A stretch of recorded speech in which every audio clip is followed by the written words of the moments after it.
Thanks, Dan. Good morning, Mikel. How are you? Hello, I'm good, thank you. Good. We're at a crucial stage in the season now. What are the key things that you need from your squad on a permanent basis? Well, first of all, that we maintain the togetherness that we have amongst the group, that everybody feels important and valued, and then obviously raise the level individually, because that's going to make each position improve every position, basically. And when that happens, we will have good performances, and the better we play, the better result we're going to have. And the energy and the team spirit seems high. How have you managed to maintain that, obviously, within the current climate and obviously with the games coming thick and fast? Well, trying to keep everybody engaged, everybody feeling important, and that they are going to be key for our success in the last few months. The contribution that you can have, whether you play a minute, whether you are on the bench, or whether you start a game, for me is equally important, because in the last few months, when fatigue comes in, substitutions are key, rotations are key. When you have the opportunity, you cannot demand, no, I need 4 or 5 games now to perform. You have to do it immediately, and you have to maximize the minutes that you get on that pitch. And Burnley, you've got against in the next fixture. They beat you in 1-0 in the return fixture. But what can we expect from this game on Saturday? Well, a really tough match. I think is remarkable what the club, what Sean and the coaching staff have done in recent years with the resources that they have, the style of play that they have implemented, and how well they executed, how efficient they are. It's always really tough to play against them. At home, it was a tricky game because we play with 10 men as well, and we end up losing on a set piece, which is a big part of the game. So hopefully we can get a very different results. And you're 10th in the table, so there's 8 points between you and the top 4. Is that the aim for this season? Well, the aim is to go and beat Burnley. We've been chasing that for a while. It's not in our hands. The only thing we can control is our own results and performances, and we are fully determined to do that better than what we've done in the last 8 months. And last one from me. Is there any injury updates, including Emil Rose-Smith as well? Well, Emil had a scan yesterday. It doesn't look a significant injury, but he was in discomfort. And for the rest, hopefully everybody should be okay. Thank you very much, Mikel. Thank you. Thanks, Rebecca. We'll go to Jamie Weir from Sky. Hey, good morning, Mikel. Even at the start of the season, or that sort of tricky patch that you had when results weren't necessarily great, you were always adamant that the performances were pretty good, so you were fairly content. Are we starting to see that now, that we're getting the performances as well as the results? Yes, we have seen that more consistently since the Boxing Day. Even though we've lost some games that probably we should not lose, but it's part of football. But I think the way the team is playing, obviously, there are a lot of improvements, but again, there are so many things that have to still get better, because even at Leicester having total control of the game, we gave them 2 big chances. One, the one they scored, and the one that when almost we gave the ball to Vardy to score. And when you make it 2-0 in this league, you make it so hard for yourself. And after it's true, the team had a great reaction. We play well, and I think we deserve to win the game. But there are so many things still to get better at. It seems at the moment you've got so much attacking talent in particular at your disposal, and you're having to leave players on the bench some weeks that clearly, they're ambitious, talented players. They won't be happy being on the bench. That's a different side to management, isn't it? Having to keep all those players happy. Is that still part of your management that is developing? Yeah, that is key. Obviously, you need a large squad when you play a lot of competitions, when you play in Europe, and you need quality players. Some of them that we already have, some of them that we are development, and then those players need competition, but at the same time they need opportunities, but they have to deserve those opportunities. And I think we've seen in recent months as well a lot of individuals increasing their levels of performances, and it's exactly what we want. I think that's the problems as managers that we want. I know Rebecca's just asked you about the top 4, and you say your target's just to win against Burnley on Saturday. But there must be some talk about it amongst the players that, you're on a good run at the moment. Nobody exactly is grabbing the top 4. It is up for grabs. There must be some talk amongst the players that you can do it. Of course there is, because that's the aim, and that's what we want to take the club back, which it hasn't been in the last few seasons, and our eye is always there. But it's true that it doesn't depend on us, and when that happens, we have to rely on other people, and that's never good. So we've got enough relying on ourselves and doing what we have to do first, and then I'm sure if we do what we have to do, we'll be in a much better position to then see where we are at in the last 4 or 5 games. Just one final question from me. Obviously, it's silly season and everyone's talking about what clubs might do in the summer.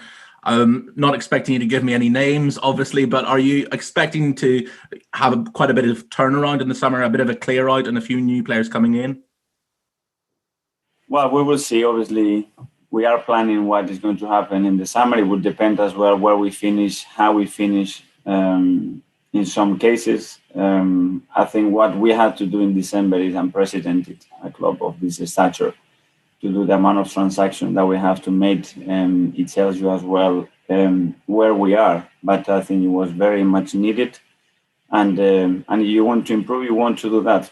Is whether with the things that you have in the house and you believe that you can improve, or if not externally, acquiring players to go to the next level. So everything is planned, and let's see as well what the market can bring and what the last few months can bring as well to the club. Thank you, Mikel. Thanks to you. Thanks, Jamie. We'll go to Ian from TalkSport. Hi, Mikel. How are you? Good. I just want to ask about not the top 4 necessarily, but Europe. I remember when Arsene Wenger was at the club, and year in, year out, he would finish in the top 4. And some people take the mickey out of him because he hinted that being in the top 4 was like winning a trophy. And if you don't win the Europa League this season, there's a real possibility Arsenal could not be in European competition at all next season. Yeah, at the moment it is not a possibility. At the moment is our reality, and we have to be judged on that. And I think it's a fair judgment as well when people want to do it. But the option to be in Europe is still available through 2 different paths, and we have to maximize that as much as possible, because the club's history is related to not just the Europa League in recent years, but to the Champions League, and obviously anything that is not at that level is fulfilled of disappointment. I mean, we're all hoping the fans will be back and hopefully full stadiums for next season. It's important, isn't it, that Arsenal get into European competition, because obviously financially it's important. It's important for the fans as well, and it's important for the club not to fall perhaps even further behind than they have done. And it's important because we want to experience this game playing with fans, which is the whole purpose of it.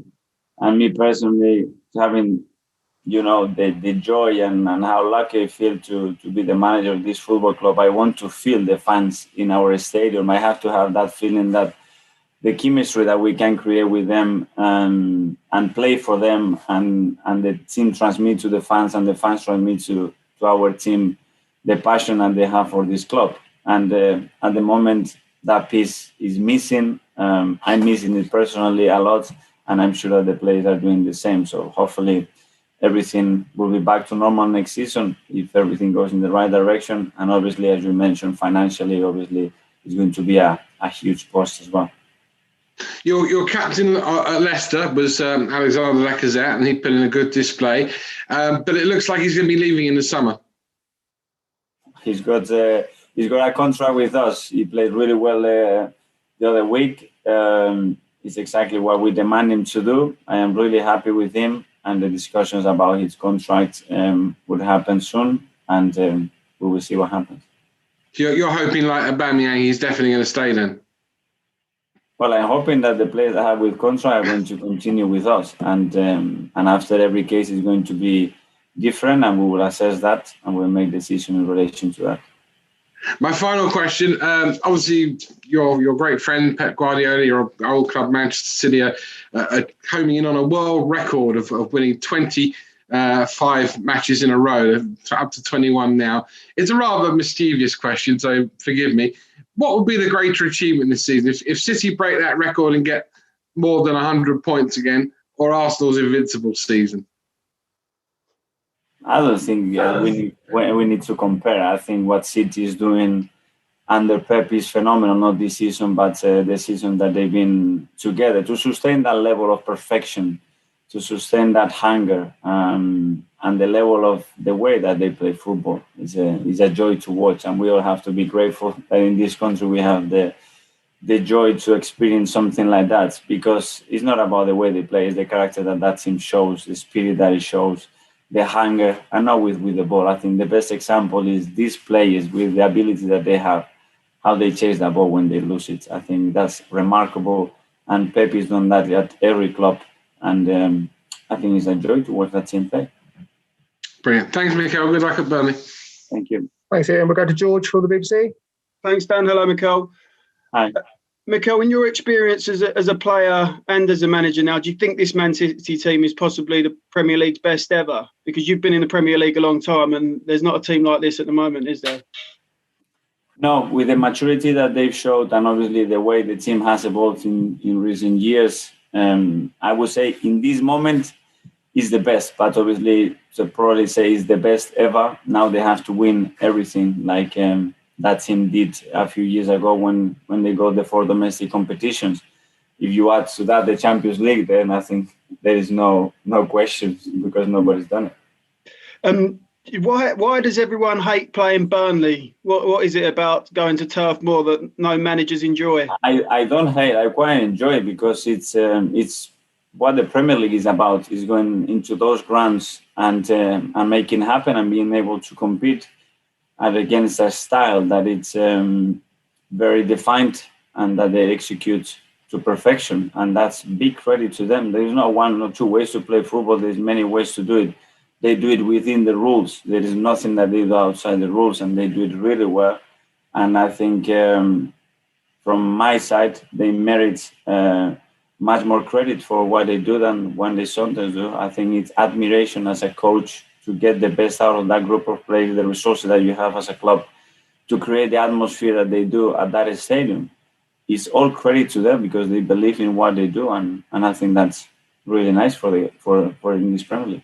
And the last one from me, have you read the Spanish newspapers this week? There was talk that you're going to be potentially a next Barcelona manager. Just wondering what your reaction is. That is always going to be a speculation when there are elections in Barcelona. It's a huge team. Obviously, I was raised there as a player, and they're always going to be linked. But I'm fully focused to the job that I have to do here, which we have a lot to do, and I'm really enjoying it. So one day, but not today or tomorrow? Today and tomorrow, I am the manager of Arsenal Football Club, and I'm really enjoying it. And I want to do much better than what we've done.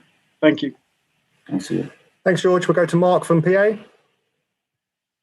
Morning, Mikel. Just a little bit on that. Have you started contract negotiations yourself with the club at all yet?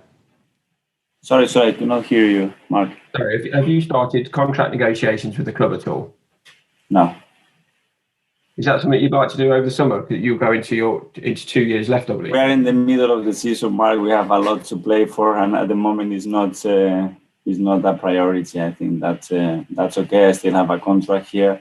I am happy here, and I don't think it's something urgent. Could I just ask a little bit about Eddie Nketiah? Unlike Joe Willock and Ainsley Maitland-Niles, he stayed put in January. But there's been games recently where he hasn't even made the bench. Is he someone who maybe moved on in the summer just because he needs... Well, when we were talking about management, this is one of the hardest decisions for me to leave someone like Eddie out of the squad. But at the moment, everybody's been fit and we have so many options up front. But it hurts as well because how Eddie behaves, how Eddie trains every day, and because he's a player from our academy. But he will have his chances. He needs to be patient. He's showing no signs of just... lacking attitude or anything like that. It's completely the opposite. He's a joy to work with, and he deserves minutes. And if he doesn't get it, it's just my fault. He's played so little football, really. I'm for other reasons as well. But is there a worry that at some point it could damage his prospects if he's playing? Yeah, there is, because he needs to play, and we wanted to use him a little bit more. In some occasions, and we didn't. To be fair, when he's played well. But at his age, and for what he's done in the last 2 or 3 seasons, he needs more minutes. So it's something that we have to talk about it openly and make the right decision. Yeah. Thanks, Mikel. Thank you. Okay, we'll go to Nick Callow from Haters. Morning, Mikel. I know that the Barcelona story is a bit of a sort of an offbeat one, but in your brief experience as a manager now, would you prefer to be in charge of a club like Arsenal where you've got more of a say in things, or as Arsene Wenger always used to say, he would prefer that and not be at Real Madrid where players are picked for you and you're at the mercy of presidents and owners? I don't know. What I can tell you is that I feel privileged to manage this football club and that I'm extremely happy. Okay. Can I just ask you about, we're talking about players and the summer and so on. I'm just looking at players like Mavropanos and William Saliba, who seem to be doing well out on loan at the moment. How much are you keeping in touch with them and how much are a part of the future plan? Well, we're having meetings very often to assess what they are doing. Obviously, we are getting all the information and watching their games because I want to keep a very close eye on what they are doing. We were talking yesterday, for example, with Ben Napper, which is our loan manager, that is in charge of monitoring everything that we are doing. We are in contact with the players, and let's see. It's good news that they are playing. It's good news that they have the possibility to have a lot of minutes, because that's going to give us a much better perception of where they are and how can we use them. And is there any update on Balogun at all? There's speculation that now he's sort of distancing himself from the club. I wouldn't say so. I think I am pretty positive about it. Every time I spoke to him, he mentions the same thing, that he's determined to stay here, that he wants to stay here.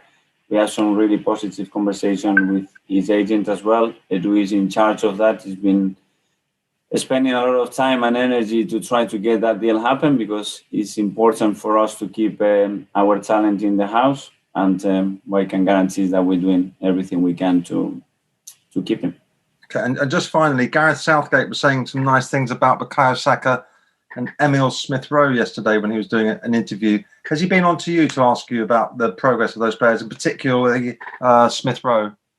No, not directly him, but obviously we know the staff and we know how they are looking at them, and I'm extremely happy and proud that they can be used with England, because that means that we can provide some talent that has come through our academy, and I think there is nothing better for us than that.